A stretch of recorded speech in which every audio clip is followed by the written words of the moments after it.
Hey guys, tonight we're heading to a small snow-covered village on the northeastern edge of the New World, a place so still, so hushed, that even the trees seem to hold their breath. It's 1692 in Salem, Massachusetts, and something strange is stirring in the frostbitten silence. So before you get comfortable, take a moment to like the video and subscribe, but only if you enjoy what I do here. And while you're settling in, post your location and local time in the comments. I love seeing where and when you're listening from. Now dim the lights, maybe turn on a fan for that soft background hum, and let's ease into tonight's journey together. You trudge down a narrow, frozen path toward the heart of Salem village. Your boots crunch softly over snow packed hard by wagon wheels and anxious feet. The air stings your cheeks. Everyone here walks quickly and speaks quietly. You pass a neighbour chopping wood. He doesn't look up. Across the road, a woman pulls her child indoors and latches the door. It's not just the cold, it's the weight of something invisible settling over the town. Inside their timber homes, the villagers of Salem read their Bibles by candlelight and whisper about strange things. The minister's daughter has fallen ill. 9-year-old Betty Paris has been moaning, crying, flailing her limbs in fits that no doctor can explain. Reverend Samuel Paris, rigid, joyless, and perpetually at odds with half the congregation, sits by her bedside, eyes hollow from sleepless nights and religious dread. Next door, 11-year-old Abigail Williams, his orphan niece, is behaving the same way. The girls scream during prayer, they crawl under furniture, they complain of invisible pricks and pinches, and nothing seems to stop it. At first, people think it might be natural, a sickness, a chill in the blood, maybe something she ate. But then a physician, after checking for every physical sign he knows, delivers the most dangerous verdict imaginable in 1692. There's nothing wrong with their bodies. Which means, of course, their souls must be under attack. Witchcraft. That single word moves through the village like a spark through dry straw. Because Salem, like many other Puritan settlements in the New England colonies, isn't just religious, it's anxious. The Puritans believe in an invisible war between God and Satan, with humans as the battlefield. They came to the New World to build a sacred, sin-free society, but the wilderness, bitter winters, and occasional demonic raccoon sightings have made that dream complicated. You find yourself invited to a meeting at the parsonage, perhaps out of curiosity, or maybe because someone thought you might help. Inside, the girls lie on straw-stuffed mattresses. Their hands twitch. Their eyes roll back. They whisper of someone choking them in their sleep, of a tall, dark figure who urges them to sign his book. They begin to mutter names, and just like that the hunt begins. The first to be named are 3 women, each one chosen with eerie convenience.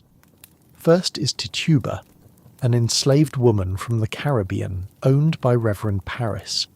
She tells stories sometimes, drawn from the folklore of her homeland. To the Puritans, that's exotic and unsettling, easy target. Second is Sarah Good, a homeless woman who smokes a pipe, begs from door to door and mutters to herself. Third is Sarah Osborne, an older woman who stopped attending church and scandalously married her indentured servant. In short, none of them are winning Salem's most popular award. You listen quietly as whispers become shouts. It feels like the whole town is holding its breath. What started as a strange illness in a single house has now become a spiritual crisis, a battle against unseen enemies, and the townspeople want justice. Historians still argue whether the girls were experiencing trauma, faking symptoms, or caught in a case of mass hysteria. Some even blame ergot, a toxic mold that can infect rye grain and cause seizures, hallucinations and paranoia. Basically, medieval LSD. And while that's still debated, what's not is this. Whatever the cause, the consequences are becoming very real, very fast. In a chilling little twist, the first real step toward identifying witches involves baked goods. Yes, really. A woman named Mary Sibley suggests an old folk remedy, a witch cake. The ingredients? Rye flour mixed with the urine of the afflicted girls. The cake is then fed to a dog. If the dog reacts strangely, it's assumed to be because it's spiritually linked to the witch. The dog eats it. Nothing happens. It probably just wants a nap and a better owner. But it's too late. The suggestion alone adds fuel to the fire. Reverend Parris is horrified. Mary Sibley is publicly shamed. And the search for witches only accelerates. You spend the next days watching as this small, snowbound village changes shape. People begin locking their doors, friends stop visiting one another, church sermons grow longer, louder, and somehow even more grim. Behind it all, the girls continue to cry out names like they're passing out haunted bingo cards. You see them walking through town like holy prophets, pale-faced, arms trembling, sometimes collapsing at the mere sight of an accused. They become performers and judges all at once, and no one dares to question them, not yet. They pass you in the street, those trembling girls clutching one another dramatically like they're halfway through a ghost story.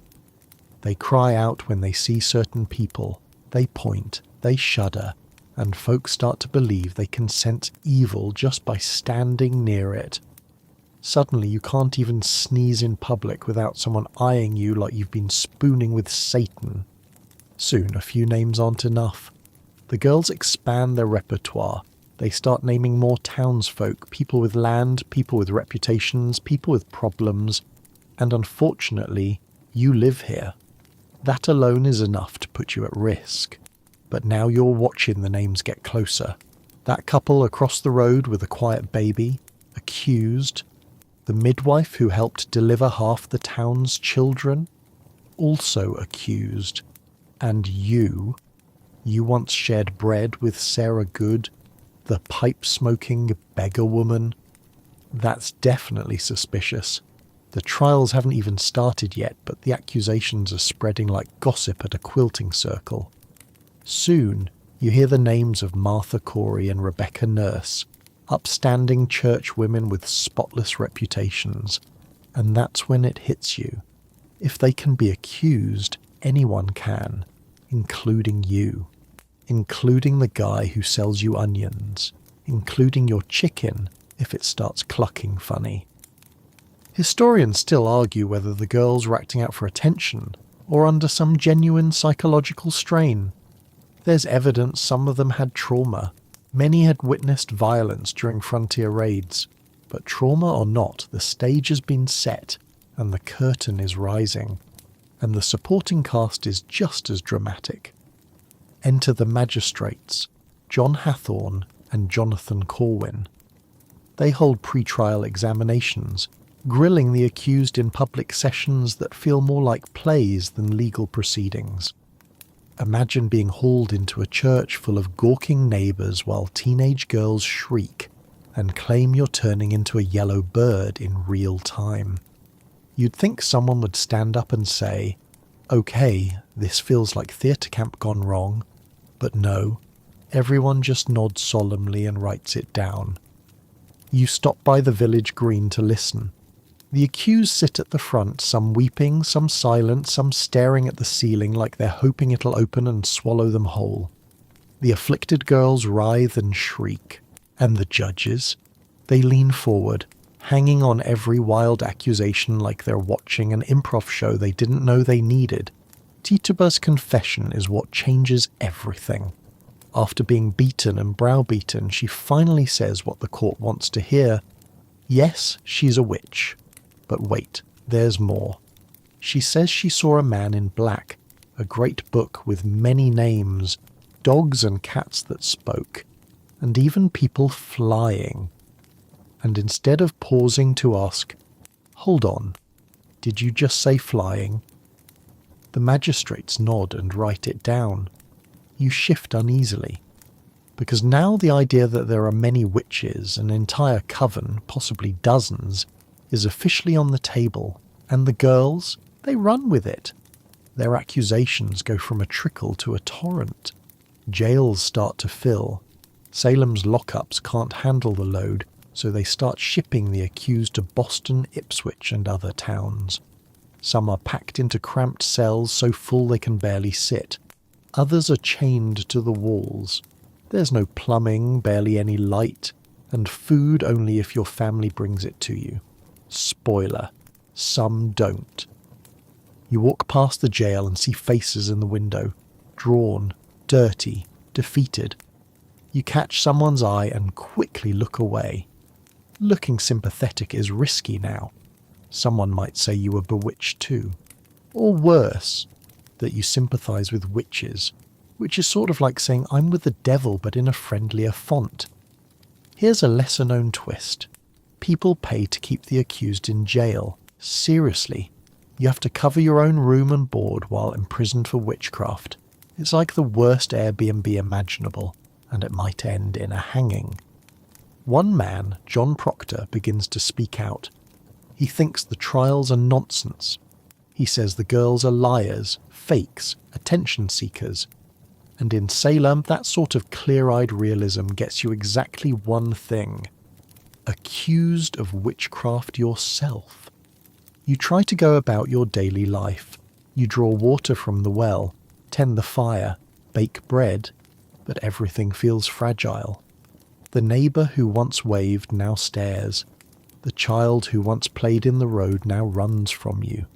Everyone's afraid, and fear makes people act weird, especially when the evidence required to ruin you is roughly equivalent to saying, "I don't like their vibe."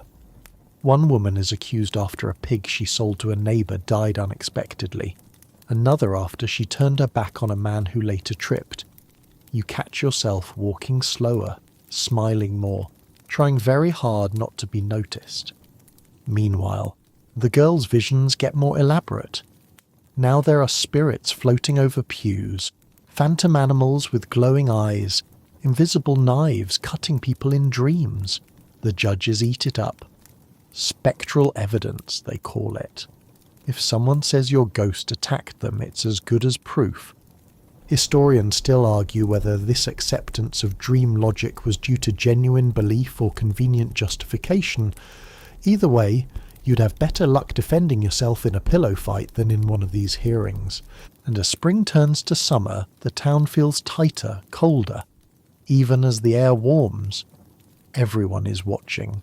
Everyone is guessing, and every small gesture might be read as something more. You don't sleep well anymore. The nights are loud with murmurs and hoofbeats and wind-rattling shutters. You hear stories of people dragged from their beds, of families torn apart, of confessions coaxed through fear, and still more names, more shackles, more silence. You wake up before dawn now.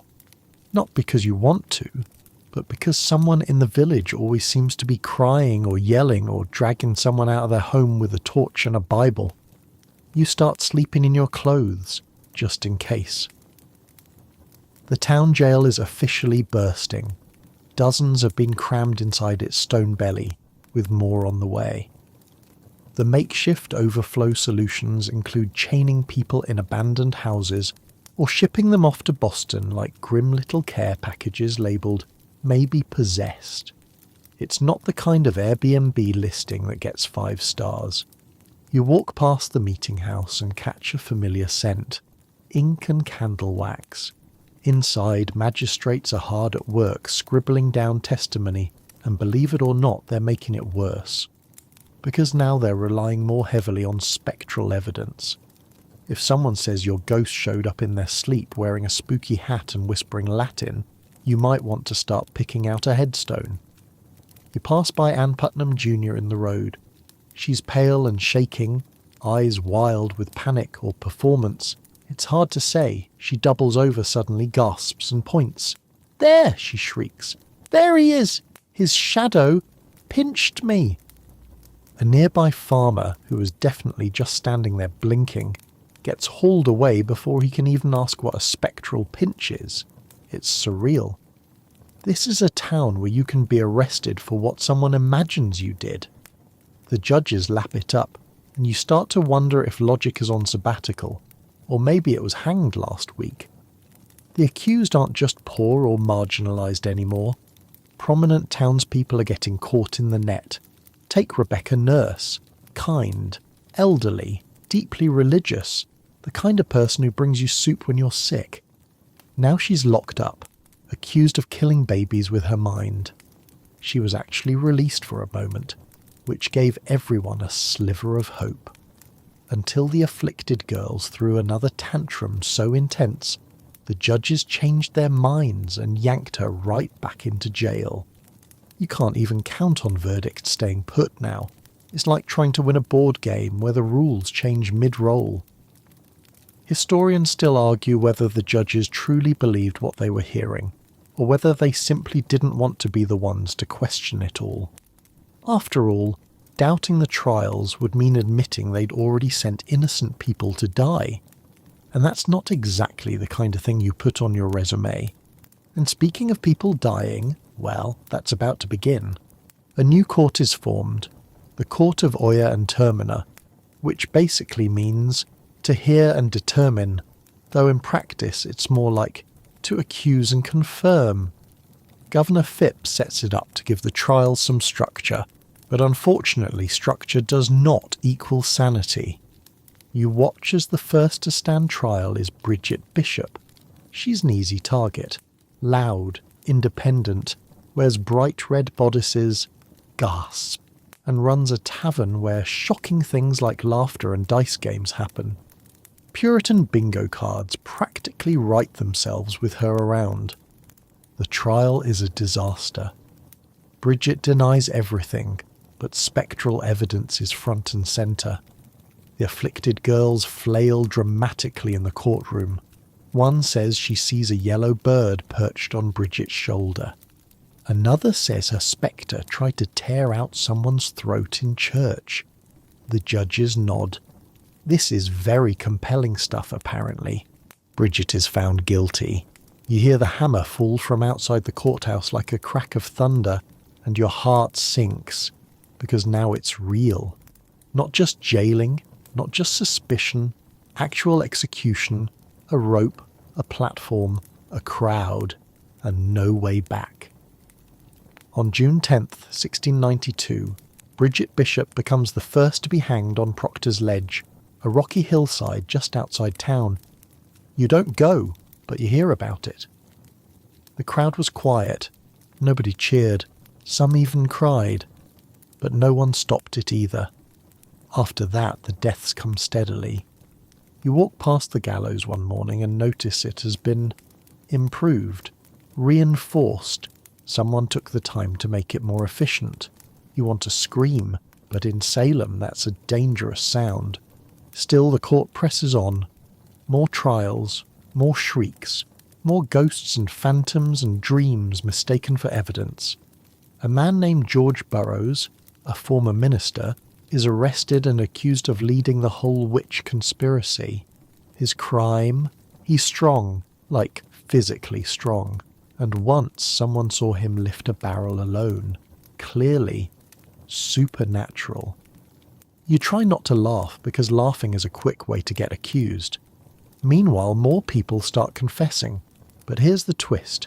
Confessing might actually save you. If you admit to being a witch, beg for mercy, and name others, you might escape the noose. But if you say you're innocent and refuse to implicate anyone else, you're basically ordering your own rope. This courtroom logic is a little backwards. Confession equals life. Denial equals death. And it doesn't take long for people to notice. Even kids start playing along.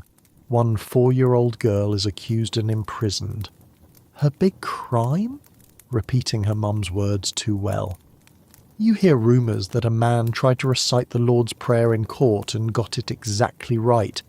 a supposed impossibility for witches. People gasped, some started to doubt, the judges hanged him anyway. You stare at your hands and wonder if knowing how to tie your own shoes will be enough to get you in trouble next. The town is no longer itself. The streets feel crooked. The church bells sound warped. Everyone walks like they're waiting to be tapped on the shoulder and told their ghost just did something terrible in someone else's dream. And the worst part? You start to believe it could happen. To anyone. Even you. You're starting to feel like a shadow in your own town. You keep your voice low, your sleeves long, and your opinions buried somewhere between your boots and your fear of eye contact. You pass by neighbours and wonder if you're seeing the accused or the accusers, or these days both. Because now the entire social order is upside down. Some of the most respected people in the colony are in shackles, while teenage girls, most of whom still confuse thunder with divine punishment, are now basically running the legal system. You try to think rationally. Surely someone will put a stop to this soon, right? But instead, you watch as the trials speed up. A kind of grim efficiency takes over. By July, 5 more people are hanged. Rebecca Nurse among them. You remember when she brought fresh herbs to the sick and warm bread to new mothers. Her final words were, "I am innocent as the child unborn." Apparently that wasn't convincing enough. And then there's Sarah Good.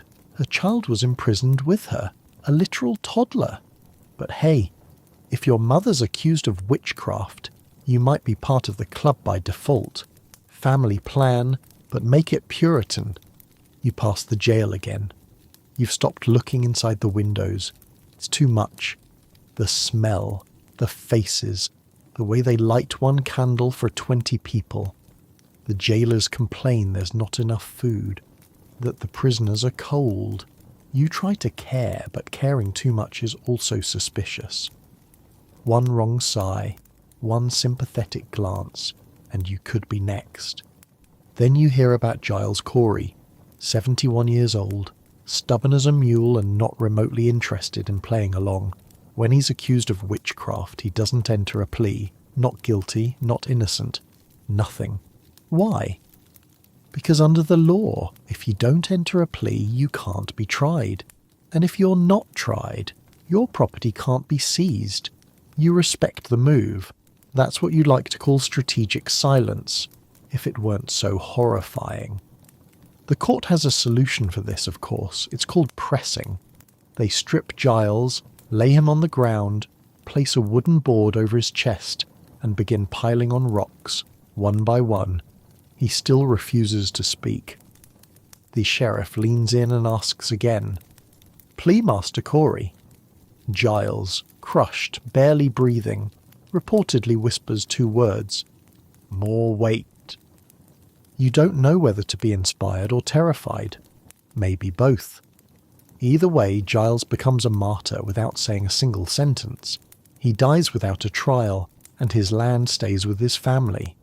It's tragic. It's heroic. And it's proof that saying nothing might be the only honourable option left. Historians still argue whether Giles Corey truly understood the loophole he was exploiting, or whether he simply didn't want to give the court the satisfaction. Either way, his death marks a turning point. People stop laughing at how absurd the trials are. They stop muttering that things will blow over. Because this isn't just about witches anymore. It's about control and fear, and who lives long enough to say, "I told you so." More people start confessing, not out of guilt, but survival. Some name others just to avoid the rope. It's like a deadly game of tag, but instead of "you're it," it's "you're cursed." You meet someone who confessed. Her name's Deliverance. That's really her name, Deliverance Hobbs, and she's a wreck. Her voice shakes. She says she only confessed because they threatened her daughter. You nod. What else could she do? Even your dreams turn strange. You imagine yourself in court surrounded by people you've known your whole life, all pointing at you. She flew through my window. He looked at me with devilish eyes. I heard her whisper during a thunderstorm. You wake up in a sweat, uncertain if the trial has begun or just never ends. Then, one afternoon, the afflicted girls collapse during a church service. Nothing new, except this time they point at the minister, Reverend George Burroughs, a man of God. It takes your breath away. The man once led this very congregation. He reads scripture, he says his prayers, and now they say he's the head of the coven. He's arrested, dragged back from Maine, and tried like the rest. The prosecution brings out everything. Dreams, visions, stories of him squeezing metal cups with inhuman strength. Someone even says he could vanish into thin air. No one seems to question why a wizard of that caliber would be hanging out in Salem. When he's sentenced, even some of the judges hesitate. At his execution, Reverend Burroughs recites the Lord's Prayer perfectly, a feat that, according to superstition, no witch should be able to pull off. People murmur, maybe he's innocent. But the rope doesn't pause. Burroughs hangs anyway, and that's the moment you think that something finally cracks. Not a revolution, not a riot, just a quiet shift. People start whispering again, not about witches, but about doubt. That maybe, just maybe, something has gone terribly wrong. You feel it too, the weight of it, like Giles Corey's stones on your own chest. The trials were supposed to purify the town. Instead, they've broken it. Even the afflicted girls look tired, like they've been playing a part for so long they're forgetting what's real. Or maybe they never knew. You walk home past the gallows, the sun is low, the light slanting through skeletal trees. The platform stands empty, but you can still feel the ghosts of it, silent, waiting. The executions aren't over yet, but the crowd is starting to thin, and the questions are getting louder. The breeze that once rustled through Salem's elm trees now feels heavier, like it carries every whispered doubt, every barely suppressed apology, every word no one dares to say aloud. You sit near the well in the centre of town, watching people avoid each other's eyes. No one's been publicly accused in a few days, but it doesn't feel like relief. It feels like the town is holding its breath, and still not sure whether to exhale. The trials are still happening, technically. People still testify. Girls still shriek. But there's a noticeable shift now, like the performance has gone on too long, and the audience is starting to fidget in their pews. Then you hear it. A name. One that jolts people upright. Lady Mary Phipps. Yes, that Phipps. As in, wife of Governor William Phipps, the very man who authorised the special court in the first place. The girls claim they saw her spectre flying through the governor's home in Boston, wearing a red shawl, holding a book. Probably not the look she was going for. And suddenly the air cracks. Because it's one thing to accuse a homeless woman or a bitter neighbour, but accusing the governor's wife? That's bold. A little too bold. Like ordering a lobster at Soup Kitchen. Even Salem has its limits.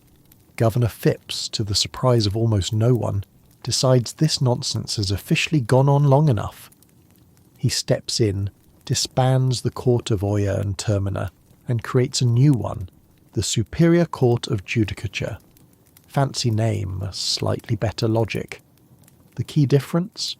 The new court no longer accepts spectral evidence, which, given how much of the earlier cases relied on ghosts and dreams, is kind of like switching a trial from imagination to actual facts. You don't exactly throw a party, but you do feel something stir in your chest. Hope, maybe, or just cautious optimism. Still, it's not like the jail doors swing open overnight. There are dozens of people still imprisoned, many of them sick, malnourished, or too mentally frayed to stand on their own feet. One man reportedly went blind in his cell. Others have lost children while locked away. You realise the damage can't just be rolled back with one announcement and a better sounding court. But the tide is turning. The new court begins retrials, and this time, more and more people are acquitted.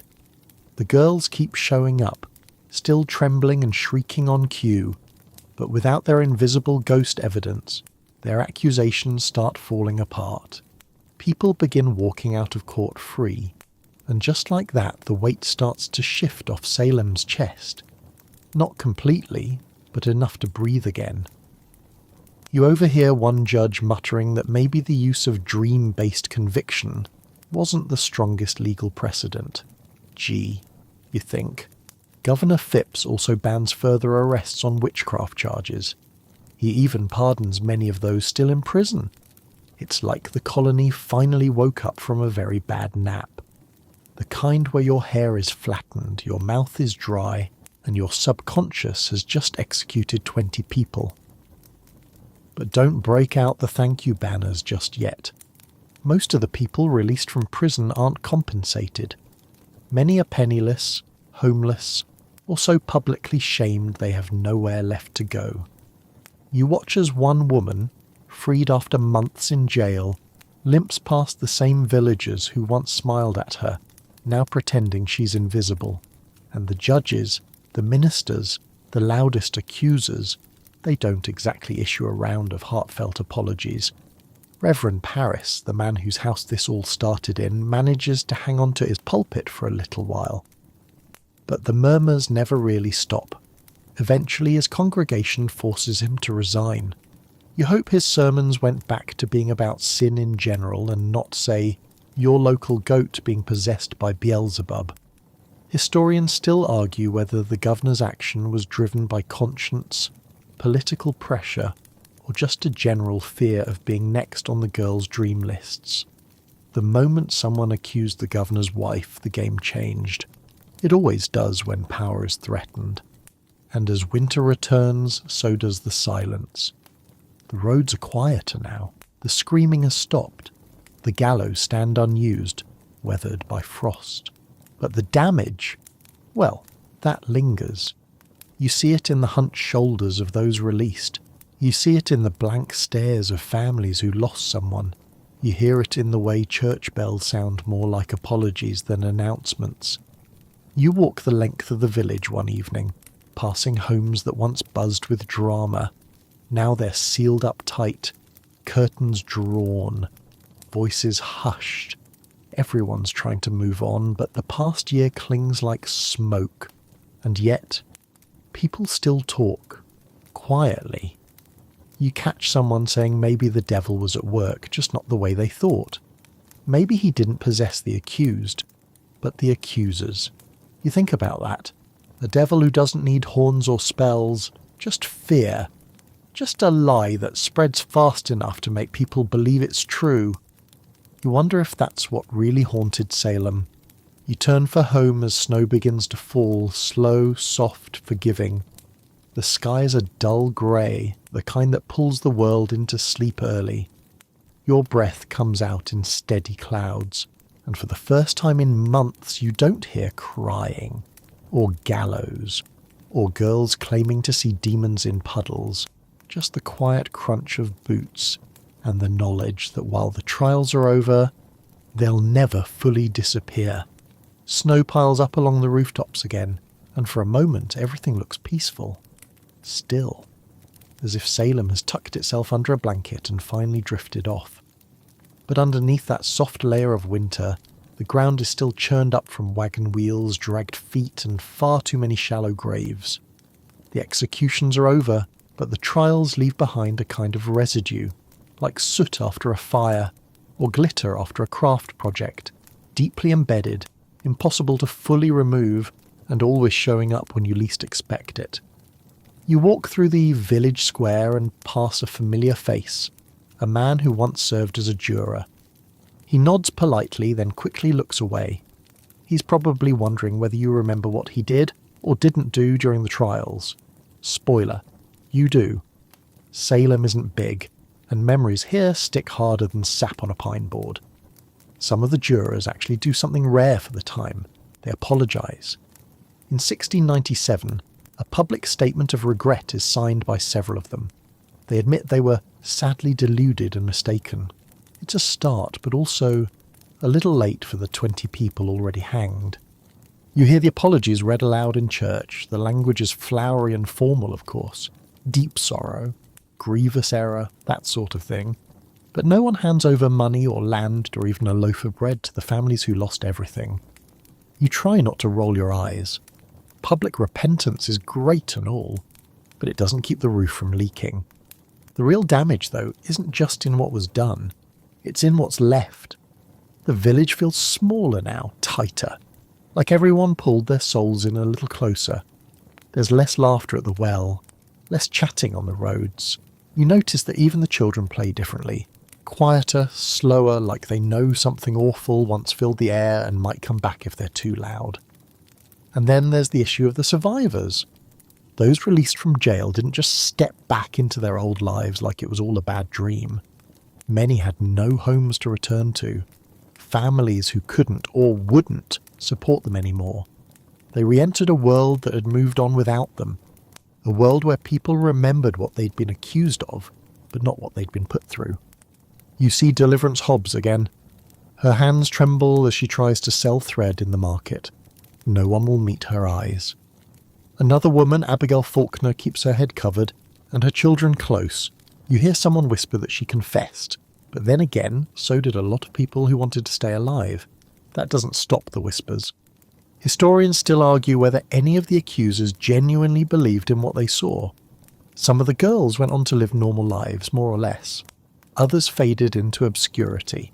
Ann Putnam Jr., one of the most vocal, would later apologise in a formal statement saying she was deluded by Satan. But again, words are wind. There's also the problem of the records. The colony never had a great system for dealing with mass accusations of invisible crimes, so now they're stuck with legal chaos. Land deeds are in dispute. Inheritances are tied up. Some families petition the government to clear their relatives' names, hoping to salvage a shred of dignity. It takes years, sometimes decades.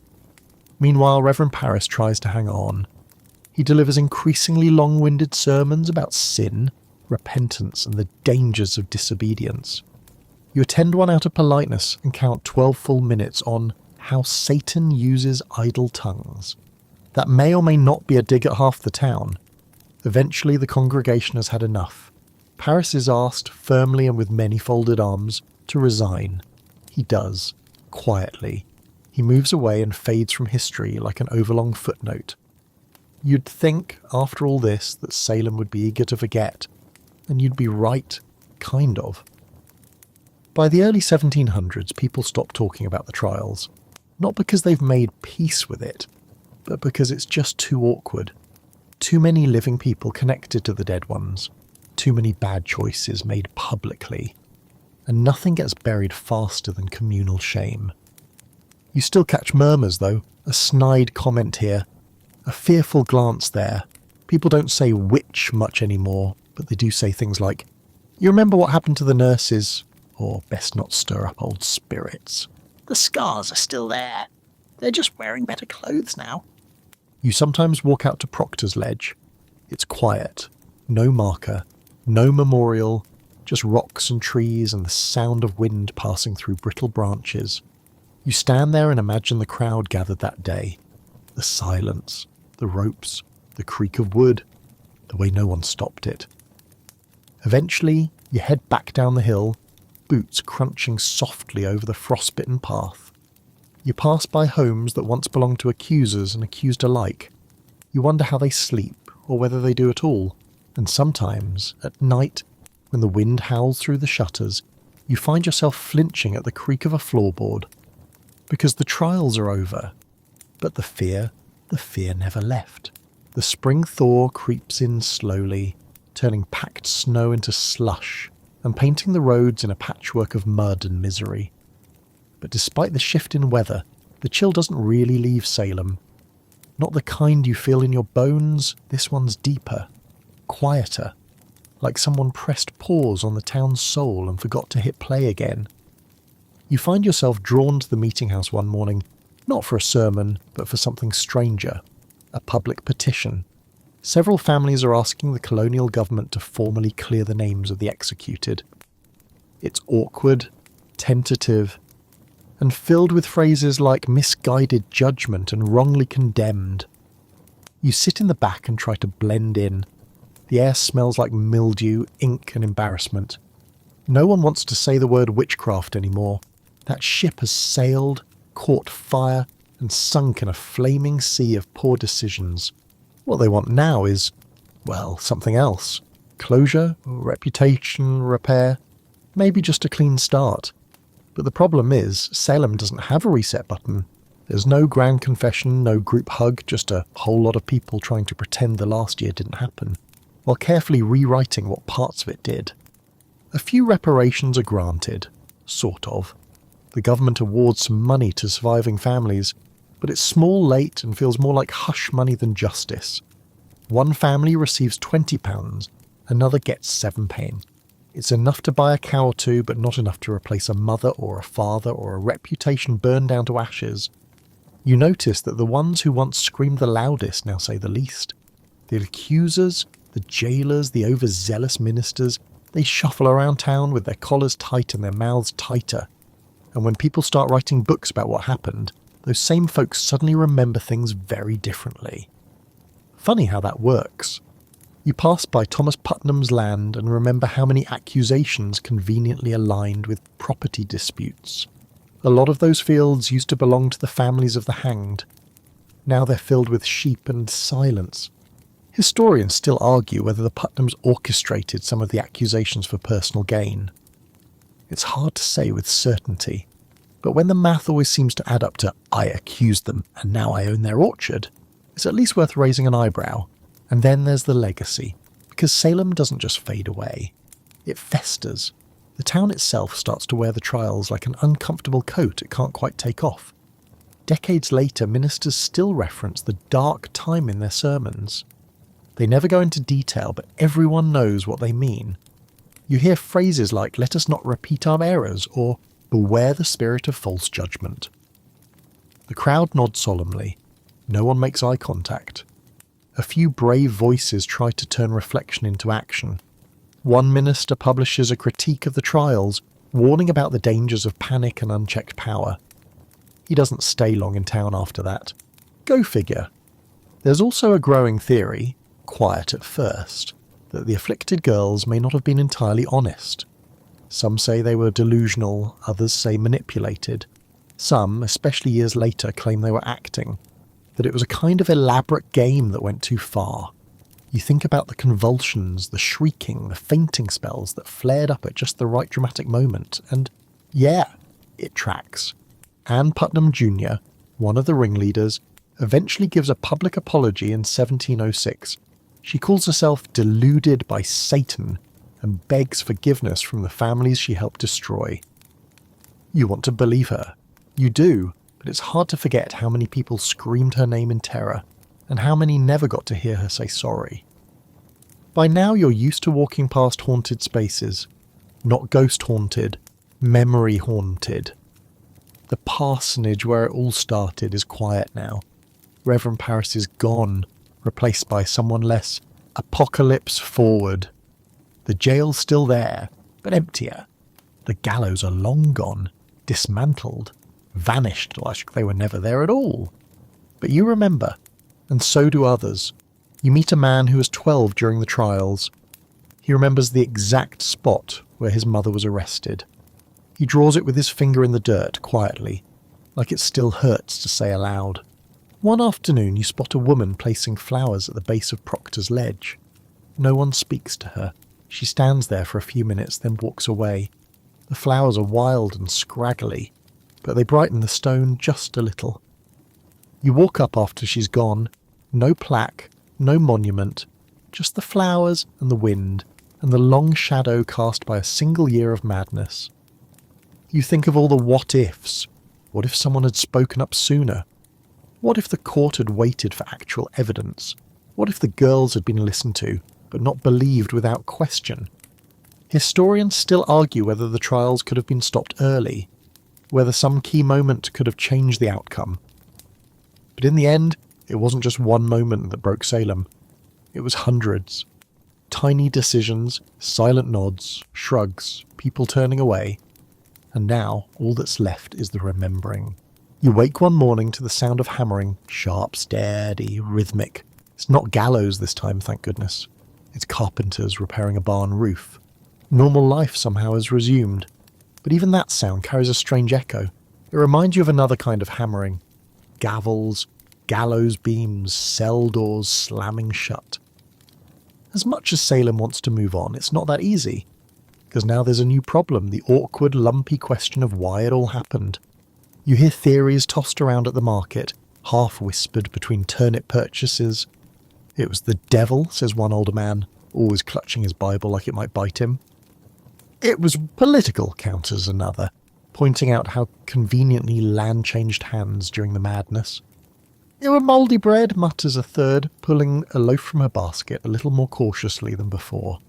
That last one is the famous ergot theory, the idea that some of the fits and hallucinations were caused by a fungus growing on damp rye grain.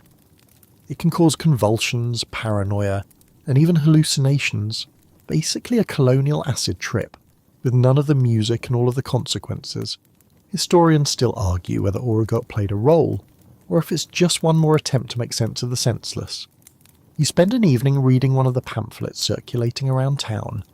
It was written by Increase Mather, a name that somehow sounds both important and like an overachieving Puritan startup. He's one of the first to publicly say, hey, maybe spectral evidence isn't the best idea.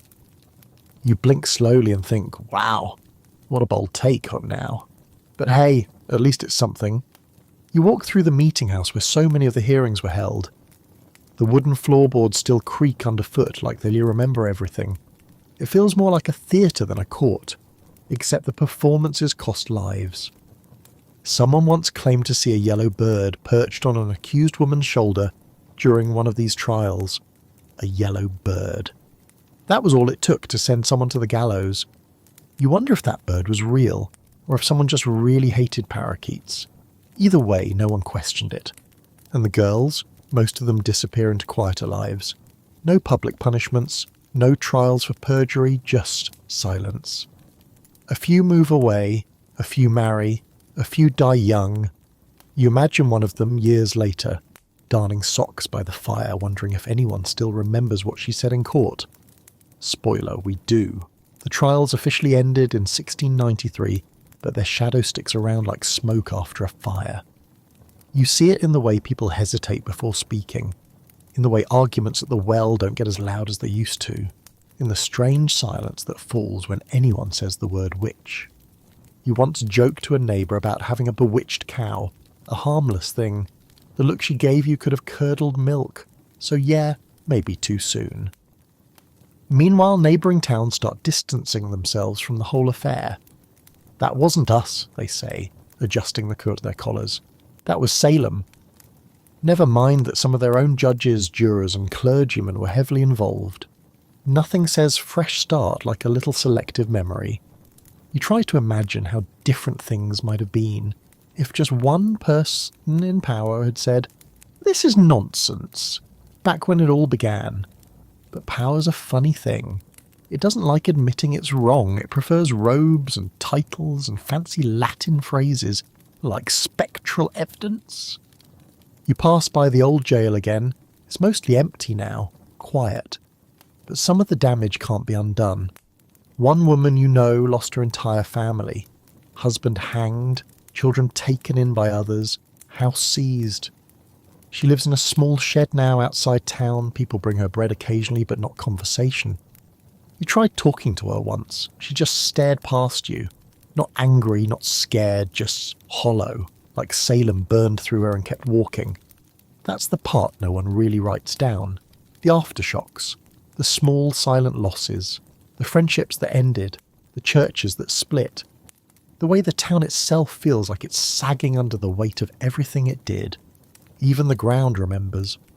Years from now, when people start digging foundations or planting trees, they'll find old timbers, buried stones, sometimes even bones. No signs, no explanations, just proof that this all really happened. That the devil wasn't in the witches, but somewhere much closer. You leave the meeting house and wander past the edge of the woods. The same woods Tituba once spoke of, with their deep shadows and curling branches.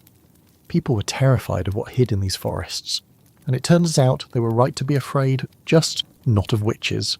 The forest looks different now. Once, it was where children dared each other to go for a thrill, where the bravest might poke at moss with a stick or claim they heard whispering in the trees. But now it's quieter, more serious. People walk faster when they pass it. They don't tell stories anymore. They just shake their heads and say, best not go near there. Because it wasn't just the gallows or the courtroom that fueled the witch trials. It was the fear of the unknown, of wilderness, of women, of unexplainable things. The forest became a symbol for all of it. And to this day you can't look into those tangled branches without imagining shadows that don't belong. You spend more time walking alone now. Everyone does. No one wants to talk too much. Too many things went unsaid back when it might have mattered, and now the things people do say sound hollow, rehearsed, like they're trying to convince themselves that what happened was unfortunate, but necessary, as if 20 innocent people dying was just an unfortunate clerical error. You overhear someone say, at least the devil didn't win, and you want to respond, are you sure? Because in a way, the devil, whatever form you believe in, doesn't need fire and brimstone. Sometimes he just needs a village full of frightened people, a few imaginative teenagers, and a court that listens to dreams more than facts. There's something else too, something subtle, a sense that even though the trials are over, you are still being watched, judged. Everyone is. It's just quieter now, less formal, less gavel-bangy. Take, for example, the case of Mary Toothaker. She survives the trials, barely. She was accused, arrested, questioned, but not executed. Then years later, she's killed during a native raid. Some call it irony, others call it divine justice. You're not sure what to call it, other than heartbreaking. It's a reminder that surviving the trials didn't mean you got to live in peace. You pass her old home sometimes. It's half collapsed, the roof caved in and ivy curling through the windows. No one touches it. Not because it's haunted, though that's certainly whispered, but because it's a monument no one wants to admit is a monument. And the whispers haven't stopped. They've just changed. Now it's about who accused whom, who recanted, who apologised. Families are divided. People have stopped inviting certain cousins to dinner. Marriages feel strained. You hear of one man who moved to Maine just to avoid seeing his brother again. It's not the firestorm anymore. It's the smoke that lingers. And the courts, they've learned a few things, sort of. The new judges are more cautious. Evidence now has to be visible, measurable, tangible. No more accusing someone because their ghost gave you a headache during a sermon. Progress. But the damage to the legal system is deeper than bad policy. It's trust. People don't trust the law like they used to. Because once you've seen it kill the innocent, it's hard to unsee that. You begin to wonder if it happened once, could it happen again? Historians still argue whether the trials were an inevitable consequence of Puritan theology, or if they were more about control, land, and grudges than about witches. Either way, the real question has always been less about why they started, and more about why they weren't stopped sooner. You sit at the edge of a frozen field one morning, drinking weak coffee and staring at your own breath in the air. You think about Giles Corey, Rebecca Nurse, John Proctor, people who stood their ground, who didn't confess, who didn't bend. You think about the ones who did confess, who lived, but with shame sewn into the lining of every coat they ever wore again. And then you think about the girls. Where are they now? Some are married, some have moved away. One reportedly tried to become a nurse, another turned up in Connecticut under a new name. You wonder if they think about the people they helped hang, if they wake at night and hear imagined screams, or if they've convinced themselves they saved the town. The funny thing about mass hysteria is that no one ever calls it that while it's happening. At the time, it's just keeping the peace or doing God's will. It's only later, when things have calmed and the count of bodies is too high, that people slap a label on it and file it under bad history. You pass the schoolhouse and see a group of children reciting the alphabet. One of them stumbles on the letter W. The others giggle. You smile too, but then catch yourself. A few months ago, a child misspeaking might have been a sign. Now it's just a child being a child. And isn't that the way it should have always been? You walk home as the sun dips low, painting everything in amber and grey. The cold bites at your fingertips. You glance toward the forest once more. It's still, just trees, just wind. But somehow it still feels like it remembers. It's nearly summer now, and Salem breathes a little easier. The birds are back. The grass pushes stubbornly through the frostbitten soil. But if you look closer, really look, you can see the town still limping beneath its stitched-together civility. You stroll past the village green, where a new sign has been hammered in. It says something about order and decency. You almost laugh. That's rich, coming from the same folks who spent last year condemning people for sneezing at the wrong moment. Still, the town wants to project an image of calm, order, normalcy, like if they just behave long enough, the past will pack its bags and politely leave. But the trials left behind more than silence. They left procedures, habits, precedents. That's the unsettling part. Because now people are still being accused of things, not witchcraft exactly, no one's daring to go there again, but suspicions still get tossed around like seed in the wind. He drinks too much. She speaks her mind. They keep to themselves. It's quieter now, smoother, but the suspicion is still there, just better dressed. You visit a friend who served as a clerk during the trials. He shows you the records, stacks of parchment, ink blotched where hands trembled while writing, testimonies, confessions, lists of who accused whom. It's like reading a catalogue of panic, or a community casting call for a tragedy everyone regretted after opening night. There's one name you recognise, yours, scribbled in the margin of someone else's testimony. Not an accusation, thankfully, just a mention. You stare at it longer than you should.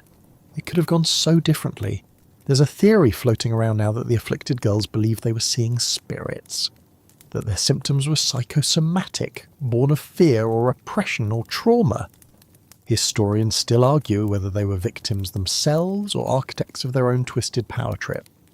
You suspect the truth is somewhere in the messy middle, like most things are. One of the strangest leftovers from the trials is the idea of spectral evidence, convicting people based on ghost sightings and dream logic. That phrase became infamous, like an inside joke among future judges. At least we're not doing that again, they'd say decades later. But during the trials, it was deadly serious. You hear a story about a girl in another town who claimed to see spirits and tried to accuse someone of bewitching her. The magistrates there shut it down immediately. No trial, no jail, just a stern talking to and a long nap. And part of you feels hopeful, like maybe, just maybe, people learned something. You stop by a neighbour's house to borrow a kettle. She answers the door and smiles, but it's tight, controlled. She's one of the few who testified during the worst of it. And though she never recanted, she also hasn't looked anyone in the eye since. You accept the kettle. She thanks you twice. You both pretend this is perfectly normal. That night you reread one of the old pamphlets, Wonders of the Invisible World by Cotton Mather. It's a defence of the trials published during their final stretch, back when the nooses were still being tied. In it he argues the devil was real, the threat undeniable, and the court justified. It's written with confidence, authority, and a total disregard for human doubt. You put it down halfway through. Some wonders, you decide, are better left unread. Still, Mather's book remains influential for years, passed around among the clergy like it's holy writ. That's the danger of putting fear into words. It gives it legs, makes it march, and Salem becomes a kind of cautionary tale. Other towns, other colonies start referencing it when things get tense. Let's not have another Salem, they say, usually while having exactly another Salem. The only difference is how well they hide it.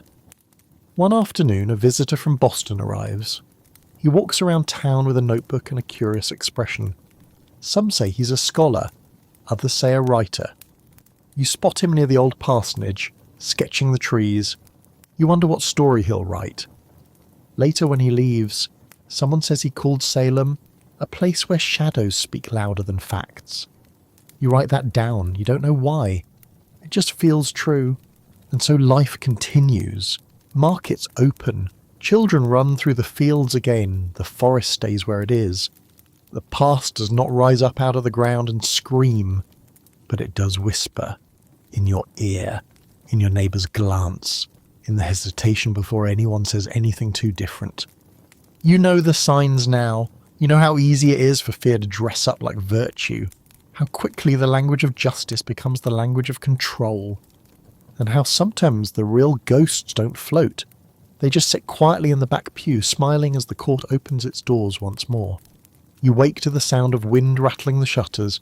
Nothing unusual, except this time it reminds you of voices, not real ones, just memory, the kind that clings to corners and sneaks into quiet moments.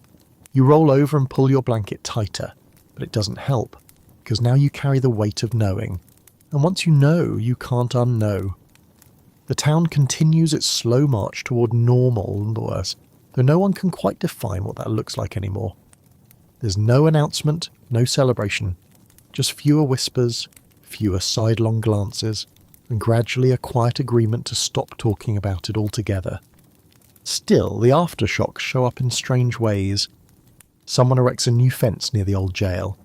You hear it's to keep livestock out, but you know it's more about keeping memories in. A few people ask if there should be a memorial, maybe a plaque, something simple, most disagree. Let's not dwell, they say. Let's move on. Moving on apparently means pretending none of it ever happened. You visit the edge of town and pass the Nurse family homestead. The house is still there, sturdy, silent, a little bowed under the weight of what's been done. Rebecca Nurse's family has tried to keep her name clean. They've filed petitions, written letters, pleaded with the court. Eventually her conviction is reversed. Posthumously, you stand by her field and wonder if that's justice or just paperwork with a better font. It's not just Rebecca's family. Others do the same. Decades pass. More reversals come. Names are cleared, on paper, if not in the hearts of those who buried them. It's something, but it's not enough to bring anyone back. You notice, too, that the descendants of the judges start to grow a little quieter. Not ashamed exactly, just careful. The Hathorns, for instance. John Hathorn, one of the most zealous judges, never repented. His great-great-grandson would later change the spelling of his name, add a W, Nathaniel Hawthorne, as if an extra letter could soften the shadow. Historians still argue whether the trials were a breakdown of logic or a symptom of something deeper. Generational fear, power struggles, unchecked theology. Probably all of it. It wasn't a single bad decision. It was hundreds of small ones. Tiny nods, silences, agreements to just go along, because what if? You find yourself thinking about that a lot. What if? What if one judge had said no? What if one witness had refused to lie? What if the girls had been ignored or believed with compassion instead of panic? What if the townspeople had chosen mercy? You carry those questions with you like stones in your pocket. Not heavy enough to drag you down, but enough to remind you. Every day. There's a boy in the village now who plays near the woods. He's young, maybe 6 or 7, likes to gather moss and pretend he's a knight. One day he comes running to you, eyes wide, and says he saw a woman floating in the trees. Your heart stops for a second, then you smile. Ask him what she looked like. He shrugs. Like Mama, he says, but flying. You tell him that's a wonderful imagination he has, and then you sit him down and tell him a story, not the whole one, just a bit, enough to plant a seed, not of fear but of caution, of kindness, of asking questions before casting blame. You realise then that this is how it happens, how it spreads. Not just the fear, but the healing too. One conversation at a time, one voice refusing to join the chorus. The church still rings its bell on Sundays. People still gather, sing, pray, but the sermons are gentler now. Fewer warnings of fire and brimstone, more talk of forgiveness, of neighbourliness. You can't help but wonder if that's intentional. You see the difference in small things, people pausing before they speak, listening more, disagreeing without calling each other possessed. And sure, the suspicion still lingers like smoke in the rafters, but it's thinner now, easier to breathe around. Sometimes you wonder if Salem is cursed, not in the spooky midnight fog kind of way, but in the slow burn historical guilt kind of way. The kind that settles into the soil, the kind that generations later still shapes how people walk through their lives. But maybe that's not a curse. Maybe it's just memory. And maybe memory, even the painful kind, is what keeps people from repeating the worst parts of themselves. You take the long way home that night, passing through the old fields where trials once played out like theatre. The gallows are gone, the stage dismantled, but you swear you can still hear the echoes, faint as moth wings, stirring through the grass. Then you hear something else. Laughter. 2 children running past, their feet light, their voices bright. The sound carries through the air, cuts the heaviness just a little. You let it, because maybe, just maybe, that's how healing begins. The town seems softer now. Not healed exactly, but dulled at the edges, like a knife used too many times. It doesn't cut the same way it used to. People talk again in the market. Children play in the square. The air carries more baking than bitterness. But even with the seasons changed and the gallows long since rotted, you still feel it. That hum beneath the surface. That quiet tension between remembering and pretending not to. You help repair a neighbour's roof one afternoon. The shingles are old, brittle, just like everything else that's managed to survive the last few years. He doesn't say much, but at one point he mutters, "Funny what people are willing to believe when they're scared." You pause, hammer, mid-swing. Yeah, funny. And it's not just Salem. Word of what happened here has spread beyond the town's wooden fences and winding dirt roads. Other colonies know, England knows. Ministers in Boston are talking about it in their sermons, some condemning it outright. Others more carefully dancing around the subject like it's hot coals wrapped in scripture. One pamphlet printed in London calls Salem a place where law and theology met and both forgot their glasses. Not the kindest review, but not inaccurate either. A visitor from Connecticut stops by one day. He's a scholar, he says, studying the effects of group panic. You want to say, just live here for a week, but instead you point him toward the old jail. He asks if it's true people were convicted based on dreams and ghost sightings. You say yes. He laughs, then stops when he sees your face. Right, he says. Sorry. The truth is, no one really knows what to do with this history yet. It's not distant enough to study like a myth, but too painful to talk about like it's just the past. It's more like a bruise, deep, slow to fade and sore if anyone pokes too hard. You see it in how people treat the children of the accused. Some kids are welcomed back into the community, slowly, with hesitant smiles and second-hand kindness. Others are quietly shunned.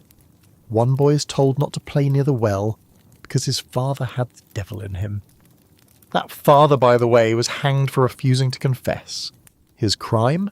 Owning land someone else wanted, and having a cat with strange eyes. The line between fact and fantasy blurred a long time ago. Historians still argue about the origins of the trials, whether it was religious zeal, cold weather, food poisoning, boredom, or just humanity doing what it does best, panicking in unison. But what they don't always talk about is what happens after. The panic ends. It turns out what happens is confusion. People don't know how to talk to each other anymore. Every conversation feels like it might slip into something awkward. You try to ask someone how their crops are doing, and somehow the question loops around to, well, at least no one's been accused this month. You learn to steer clear of certain topics. Spectral evidence, for example, is now a very unwelcome phrase at dinner. One afternoon you walk past a teacher leading children in their letters. She points to the word truth on the board and asks what it means. One boy says, not lying. Another says, telling what you saw. A third says, saying what you dreamed. The teacher pauses, rubs her temples, then says, very gently, maybe not that last one. It's a small moment, but it sticks. You wonder if anyone will ever build a true memorial, something permanent. For now, it's just private gestures, flowers left in secret, stones arranged in the shape of initials. You once saw a candle lit under a tree with no name on it, just light and silence. And maybe that's what Salem deserves. Not more punishment, but more honesty. A willingness to sit with the discomfort. To say, this happened, it was wrong and we did it. But that's a hard thing to say, especially when the people who did it still live here. You attend a town gathering near midsummer. There's food, music, even a little dancing. It feels normal, better than normal. It feels like relief. But as the sun goes down and people begin to drift home, someone lights a bonfire. Everyone gathers around it. No one says much. You watch the flames lick the sky, sparks rising into the dusk like little prayers. Someone throws in a scrap of paper, maybe a confession, maybe a name, maybe just old receipts. No one asks. You stay until the embers crackle low and the smoke curls into the trees. Then you head home, boots soft on the grass, the smell of ash lingering behind you. You pass the old path to Proctor's Ledge. It's just weeds and shadows now, but for a brief moment you swear you hear footsteps behind you.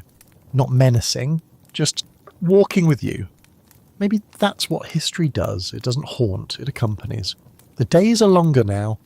Mornings stretch out slow and golden across the hills, and you'd almost think the village is fully healed. Almost. But Salem has become a place where things are only fine if you don't look too closely. Scratch the surface and the cracks show up fast. Take the meeting house, it's been repainted, patched up, made respectable again. But when the congregation gathers, they still sit in careful rows, backs straight, eyes forward.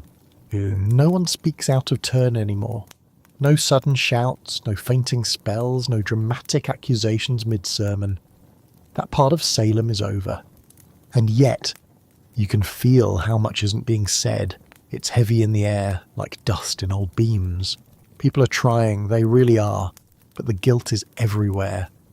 You hear it in what they don't say. Rebecca Nurse's family tends their land in silence, their heads bowed lower than most. The Proctors avoid town unless they have to, and when they do, they get polite nods but no real smiles.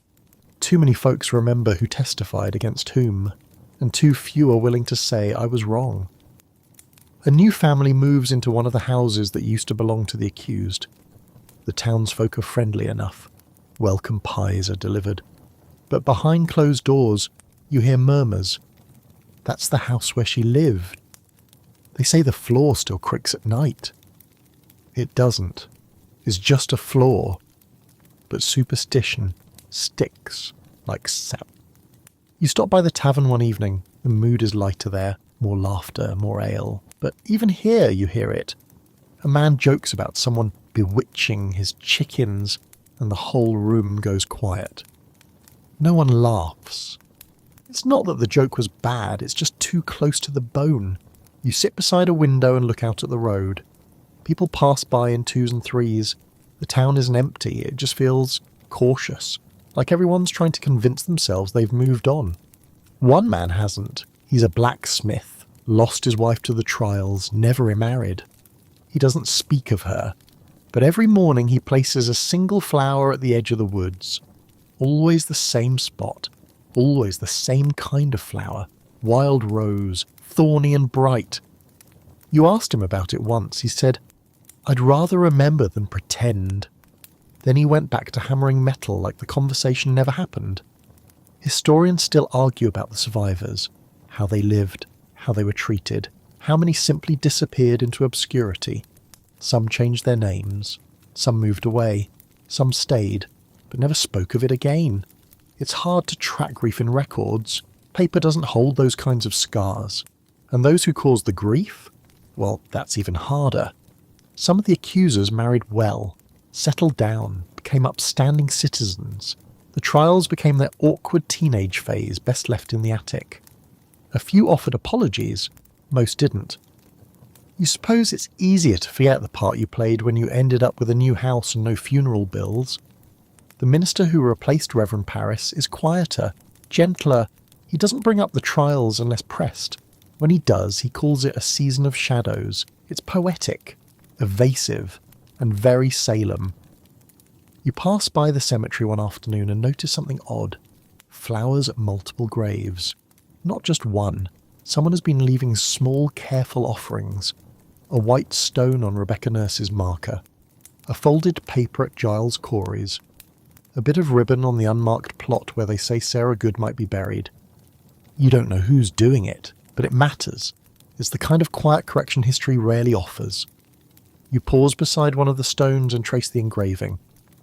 Time has worn the letters, but not the name, and it hits you. How many names never even made it to stone?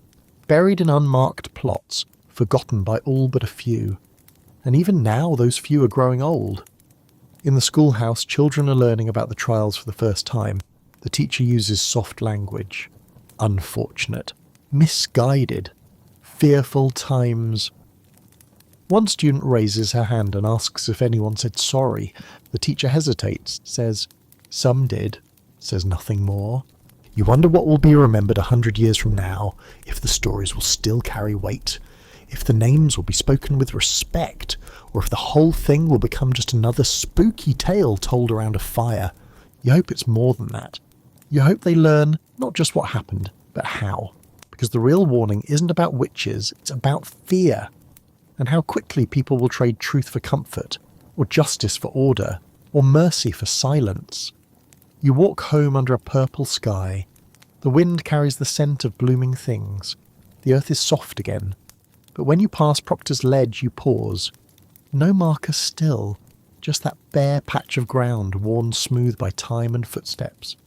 You take a stone from your pocket, a small one, no bigger than your palm, and set it down, just in case someone else comes looking. The heat settles into Salem like a secret. It doesn't announce itself. It just lingers, thick and stubborn. The air buzzes with insects and the low hum of chores, and for the first time in what feels like years, people are talking about things that aren't witches, harvests, fence repairs. Who's courting who? You almost start to believe the town has finally moved on, but you've lived here long enough to know Salem never forgets. It just gets quieter about what it remembers. You're helping patch the roof of the old meeting house when someone makes a joke about catching a devil in the rafters. It's not even funny, just one of those offhand things people say when they don't think too hard. But the room goes still anyway, not tense, just still, like the joke dropped a stone into a deep pond. Ripples go out, no one laughs, the conversation moves on and the memory is always there, in the background, like a chorus that's stopped singing but hasn't left the stage. You spend more time with the older folks now, the ones who saw the trials up close. They don't talk about it much, but if you sit with them long enough, just breathing in the same air, watching the light shift across the floor, they'll say a thing or two.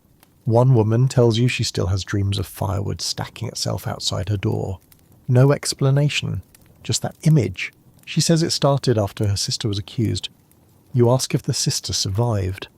The woman doesn't answer, just looks out the window and hums an old hymn you don't recognise. You think about the other explanations people offered after the fact.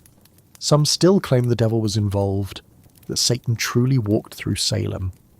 Others say it was group hysteria, psychological contagion, the result of repressed lives and long winters and religious terror.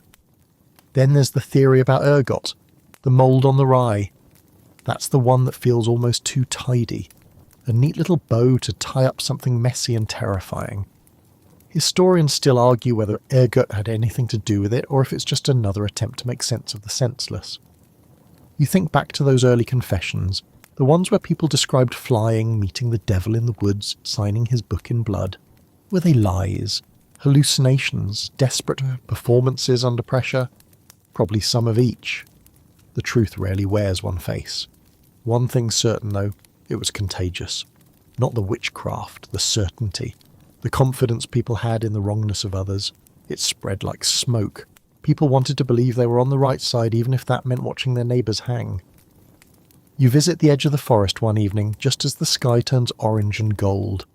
You find the old stump where children once played. It's half rotted now, moss-covered. A family of birds chirps from a low branch. You sit quietly and think about how afraid people used to be of these trees, how they were convinced that evil lived here. But the forest was never the problem. The trees never accused anyone. They just stood still while people panicked nearby. The problem was inside the walls, in the meeting houses, the jails, the kitchens where neighbours gossiped. The fear was homegrown. You walk past a house where an accuser once lived.